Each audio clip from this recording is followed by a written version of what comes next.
Hello दोस्तों, चलिए चलते हैं अपने अगले वीडियो में, जो कि पूर्ति के नियम का पार्ट दूसरा है।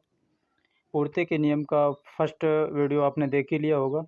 यदि आपने नहीं देखा है तो आप प्लेलिस्ट में जाके देख सकते हैं। आप पहला वीडियो देख लीजिए, इसके बाद दूसरा वीडियो ये वाला देखिए तो आपको ज़्यादा अच्छा समझ आएगा। ओके, तो चलिए चलते हैं आगे। इसमें देखेंगे पूर्ति में विस्तार और संकुचन क्या होता है। दूसरा देखेंगे इसमें पूर्ति में वृद्धि और कमी, यानी इंग्लिश में कहें तो extension and contraction of supply, और पूर्ति में वृद्धि और कमी को इंग्लिश में increase and decrease in supply. तो ये क्या होता है दोस्तों, चलिए देखते हैं। नंबर ए में देखेंगे पूर्ति का विस्तार और संकुचन, यानी extension and contraction of supply. जब किसी वस्तु की केवल कीमत में परिवर्तन, इसको देखना है दोस्तों बहुत ध्यान से, केवल कीमत में, यानी जब किसी वस्तु की केवल कीमत में परिवर्तन होने पर उसकी पूर्ति में वृद्धि होती है, तब उसे पूर्ति का विस्तार या पूर्ति का संकुचन कहते हैं। यानी दोस्तों इसमें किसी अदर फैक्टर्स नहीं होने चाहिए, इसमें केवल कीमत में परिवर्तन होने पर ही पूर्ति में परिवर्तन होना चाहिए, तो उसे पूर्ति का विस्तार या पूर्ति का संकुचन कहते हैं। तो आगे चलते हैं नंबर एक में, पूर्ति का विस्तार क्या होता है। नंबर एक है पूर्ति का विस्तार, यानी एक्सटेंशन ऑफ सप्लाई। अन्य बातें समान रहने पर जब किसी वस्तु की कीमत बढ़ने के फलस्वरूप उसकी पूर्ति में वृद्धि होती है तो इसे पूर्ति का विस्तार कहा जाता है। यानी आपको देखना है कि अन्य बातें समझ, जब किसी वस्तु की केवल कीमत के बढ़ने पर, इसमें केवल कीमत के बढ़ने पर पूर्ति में वृद्धि होती है, केवल कीमत के बढ़ने पर पूर्ति में वृद्धि होती है तो उसे पूर्ति का विस्तार कहा जाता है। ओके, उदाहरण से अच्छे समझ आ जाएगा। उदाहरण है, जब पेन की कीमत 1 रुपये है, यानी जब पेन की कीमत 1 रुपये है तो 10 पेन की पूर्ति की जाती है। यदि कीमत बढ़कर 5 रुपये हो जाती है, यानी कि 1 रुपये से बढ़कर पेन की कीमत 5 रुपये हो जाती है, तो पूर्ति का विस्तार होकर 50 हो जाता है। कितना हो जाता है? 10 रुपये, 10 पेन की पूर्ति से 50 हो जाता है। ओके, जब कीमत यानी 1 रुपये थी तो पूर्ति कितनी थी? पूर्ति 10 थी। ओके, जब कीमत 1 रुपये थी तो पूर्ति 10 थी, और जब कीमत 5 रुपये हो जाती है तो पूर्ति कितनी हो जाती है? 50 हो जाती है। ओके, इसमें सरणी से समझ सकते हैं। इसमें दिया हुआ है, यहाँ पे दिया हुआ है कीमत रुपए में दिया हुआ है, यहाँ पे पूर्ति की मात्रा दिया हुआ है, और यहाँ पे विवरण है। ओके, तो देखिए जब कीमत 1 रुपये है तो पूर्ति कितनी है? 10। ओके, और जब कीमत यहाँ से यहाँ की ओर बढ़ गई, जब कीमत 5 रुपये हो गई तो पूर्ति 10 से कितनी हो गई? 50 हो गई। 10 से 50 हो गई, यानी कि कीमत के बढ़ने पर, कीमत में वृद्धि होने पर पूर्ति में भी वृद्धि हुई है। ओके, कीमत जब बढ़ी है तो पूर्ति भी बढ़ी है। अब यदि कीमत घट जाती है तो पूर्ति भी घट जाती है। ओके, चलिए चित्र के माध्यम से समझ लेंगे। इसमें दोस्तों इसमें चित्र गलत दिया हुआ है। यहाँ के ये सब जीरो आप काट दीजिए, और यहाँ पे एक्स अक्ष पे यहाँ पे सारे जीरो आप रख सकते हैं। ओके, यानी कि एक्स अक्ष पे 10, 20, 30, 40 और 50 लिख लीजिए। और जहाँ पे वाई अक्ष है, ये वाला, तो वहाँ पे आप 1, 2, 3, 4 और 5 तक लिख लीजिए। ओके, चलिए देखते हैं कि ये जीरो सारे काट दीजिए, यहाँ पे जीरो सारे रख लीजिए। ओके, यानी कि जब कीमत 1 रुपये है, जब कीमत 1 रुपये है तो पूर्ति कितनी है? 10। ओके, और जब कीमत 1 रुपये से बढ़कर, 5 हो जाती है तो पूर्ति कितनी हो जाती है? ये 10 से बढ़ के 50 हो जाती है। कितनी हो जाती है? 50 हो जाती है। यानी कि जब कीमत 1 रुपये थी तो पूर्ति 10 थी, और जब कीमत 1 से 5 हो जाती है, यानी कीमत जब बढ़ जाती है तो पूर्ति 10 से 50 हो जाती है। तो इस तरह का एरो लगा है, यानी कि कीमत के बढ़ने पर ये जब पूर्ति बढ़ जाती है तो उसे ही पूर्ति का विस्तार कहते हैं। और पूर्ति का विस्तार क्यों होता है? केवल कीमत में परिवर्तन होने से, यानी कीमत में वृद्धि होने से जब पूर्ति में वृद्धि होती है तो उसे ही पूर्ति का विस्तार कहते हैं। ओके, चलिए आगे चलते हैं। दूसरा नंबर है दूसरा नंबर है पूर्ति का संकुचन। पूर्ति का संकुचन यानी कॉन्ट्रैक्शन ऑफ सप्लाई।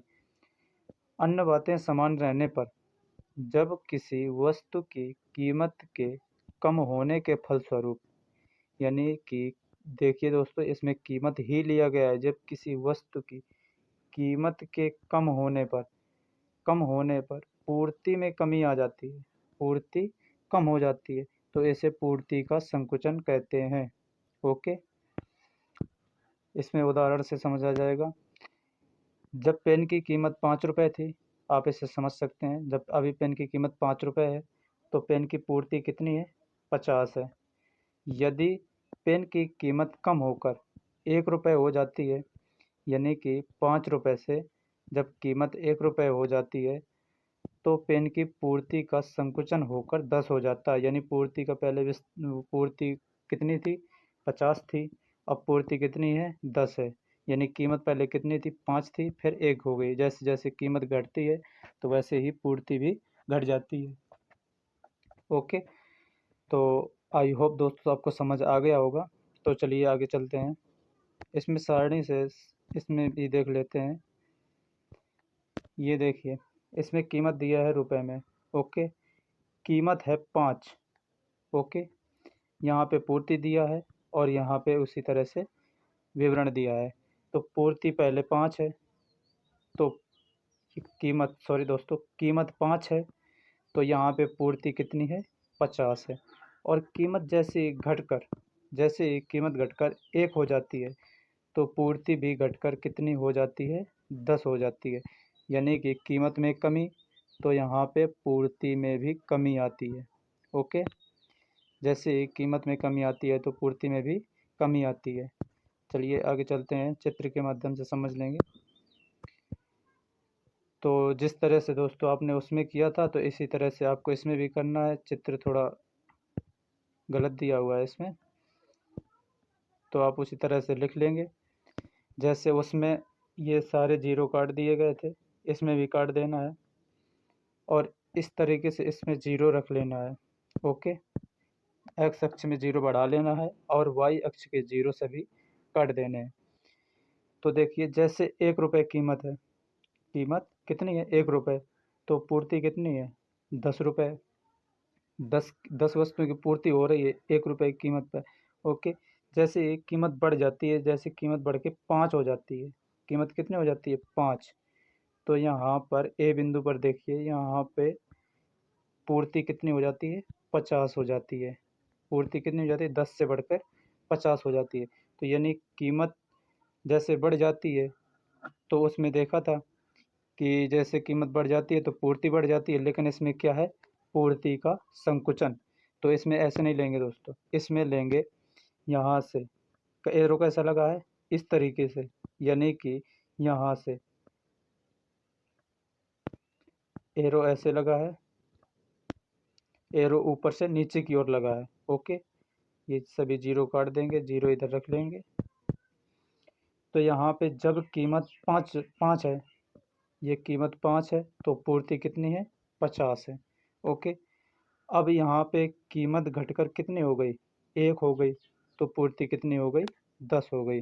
कितनी हो गई दोस्तों? 10।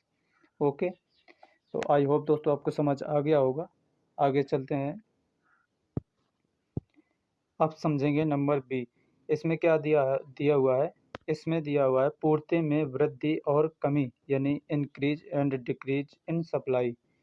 तो ये क्या होता है, जब किसी वस्तु की कीमत के अतिरिक्त, उसमें क्या था दोस्तों कि उसमें था केवल कीमत में, केवल केवल कीमत में परिवर्तन के कारण, ओके, केवल कीमत में परिवर्तन के कारण था। और इसमें क्या है, कीमत के अतिरिक्त, यानी कीमत में नहीं, कीमत के अतिरिक्त अन्य दूसरे तत्वों जैसे जैसे आय, फैशन आदि में परिवर्तन होने के कारण, आदि में परिवर्तन होने के कारण उसकी पूर्ति में परिवर्तन होता है, तो उसे पूर्ति की वृद्धि या कमी कहते हैं। ओके, तो आप उदाहरण से इसमें समझ सकते हैं कि यह इसमें कीमत में परिवर्तन नहीं होता है। इसमें जैसे आय और फैशन, इसमें परिवर्तन होने के कारण पूर्ति में परिवर्तन होता है, तो उसे ही पूर्ति में वृद्धि या कमी कहते हैं। ओके, इसमें देखते हैं नंबर 1 से। नंबर 1 है पूर्ति में वृद्धि, इंक्रीज इन सप्लाई। वस्तु की कीमत समान रहने पर, इसमें वस्तु की कीमत कांस्टेंट रहती है दोस्तों, इसमें इसको ध्यान दीजिएगा। उसमें केवल कीमत में परिवर्तन होता था, लेकिन इसमें दिया हुआ है वृद्धि और उसमें दिया हुआ था विस्तार। तो जब जब पूर्ति में विस्तार दिया हो, संकुचन दिया हो, तो वो केवल कीमत में परिवर्तन के कारण होता है। और जब पूर्ति में वृद्धि या कमी दिया हुआ हो, तो उसमें कीमत कांस्टेंट रहती है। उसमें अन्य तत्व जैसे आय, फैशन, इनमें परिवर्तन के कारण पूर्ति में परिवर्तन होता है, तो उससे पूर्ति में वृद्धि या कमी कहते हैं। ओके, तो इसमें समझ सकते हैं कि वस्तु की कीमत समान रहने पर यदि किसी वस्तु की पूर्ति बढ़ जाती है अथवा कीमत कम होने पर पूर्ति समान रहती है, तो इस परिवर्तन को पूर्ति में वृद्धि कहा जाता है। ओके, यह पूर्ति में वृद्धि 2 प्रकार से होती है। कितने प्रकार से? 2 प्रकार से। नंबर 1, कीमत समान रहने पर अधिक पूर्ति और कम कीमत पर समान पूर्ति। यानी आप यहाँ पे पीछे ही देख चुके हैं कि जब वस्तु की कीमत समान रहने पर यदि किसी वस्तु की पूर्ति बढ़ जाती है, यानी कि कीमत समान और पूर्ति में वृद्धि। ओके, और इसमें दिया हुआ अथवा कीमत कम होने पर पूर्ति समान, तो वही दिया हुआ है दोस्तों। ये 2 प्रकार से होता है कि समान कीमत पर अधिक पूर्ति और कम कीमत पर समान पूर्ति। ओके, इस चित्र के माध्यम से इसे समझ सकते हैं। ये देखिए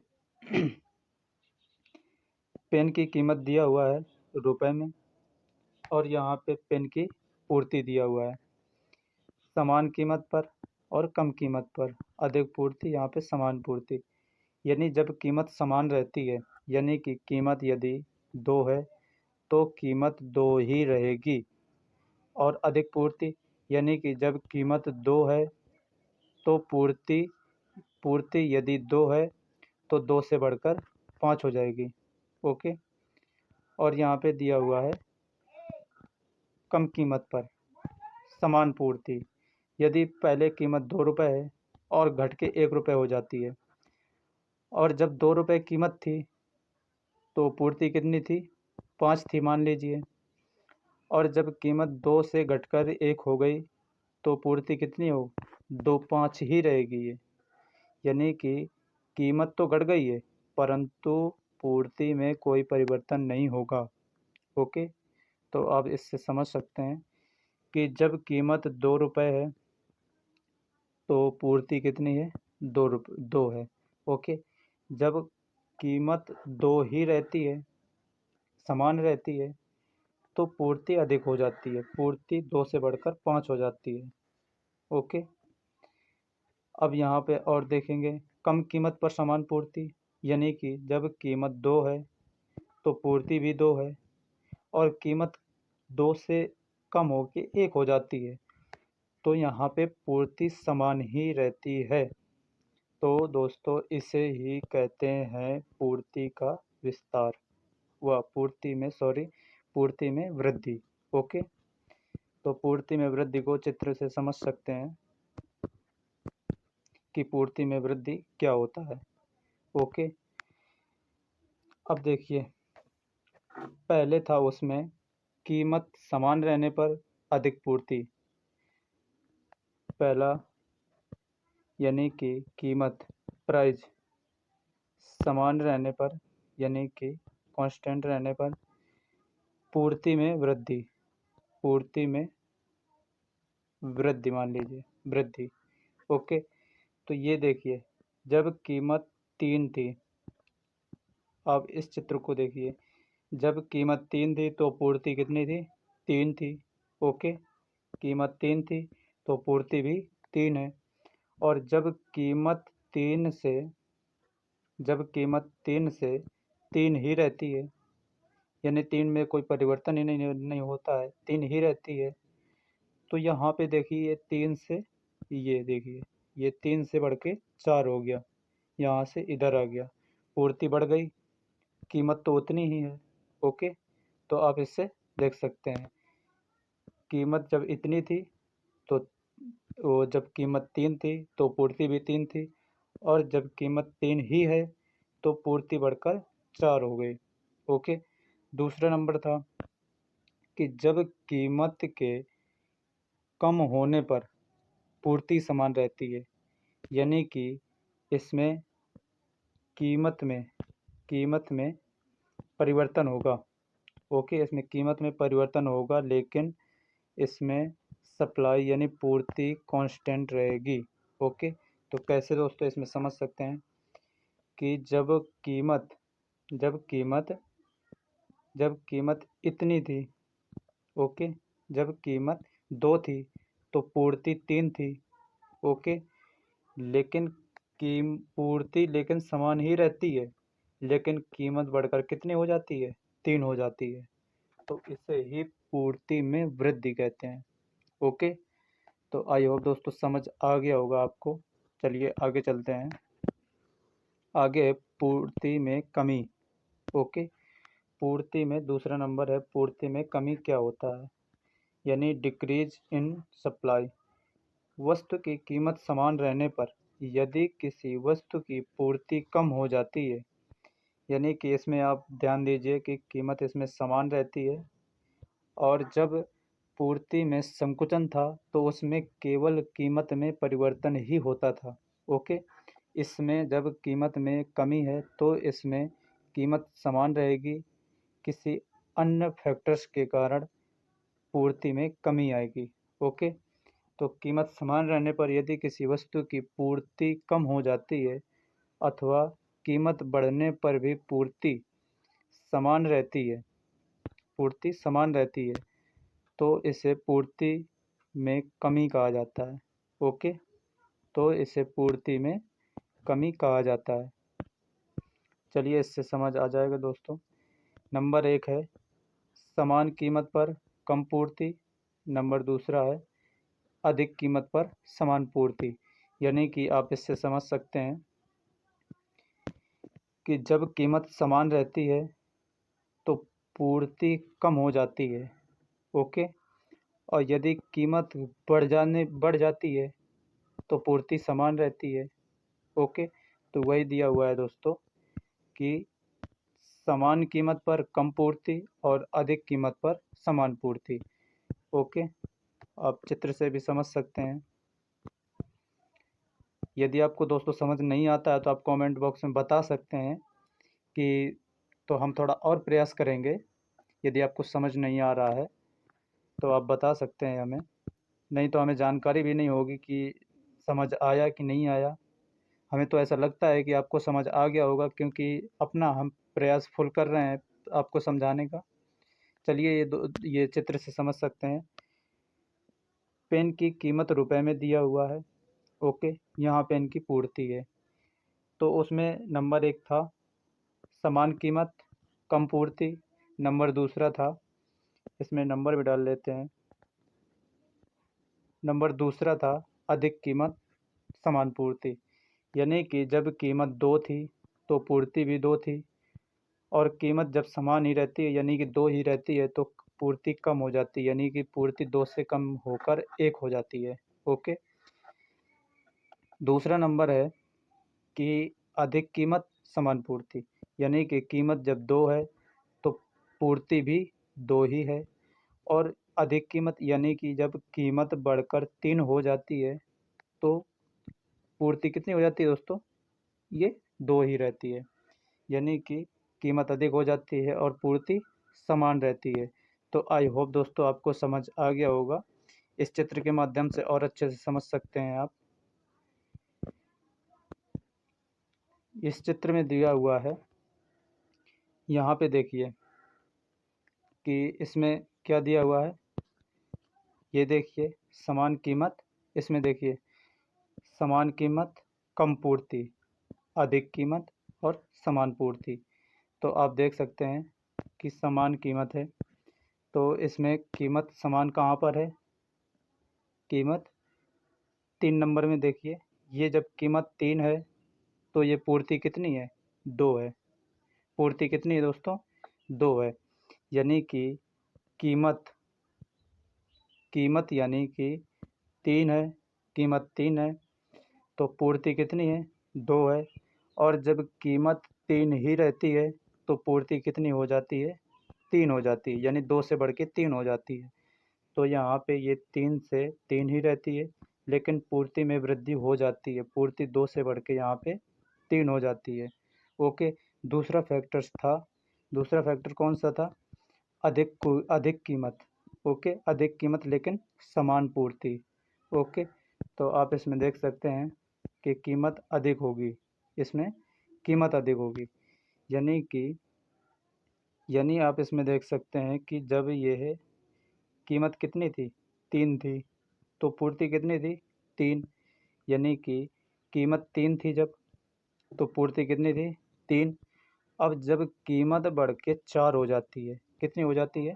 4 हो जाती है, तो यहाँ पे पूर्ति कितनी हो जाती है?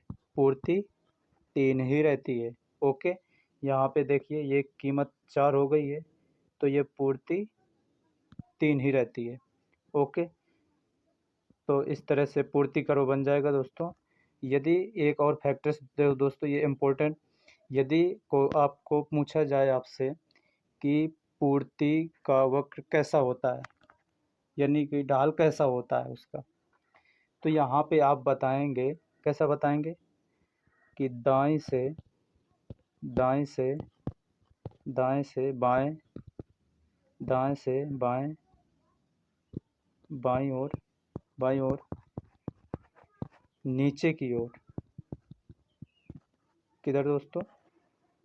नीचे की ओर, नीचे की ओर, नीचे की ओर, यानी कि बाएं से दाएं, नीचे की ओर।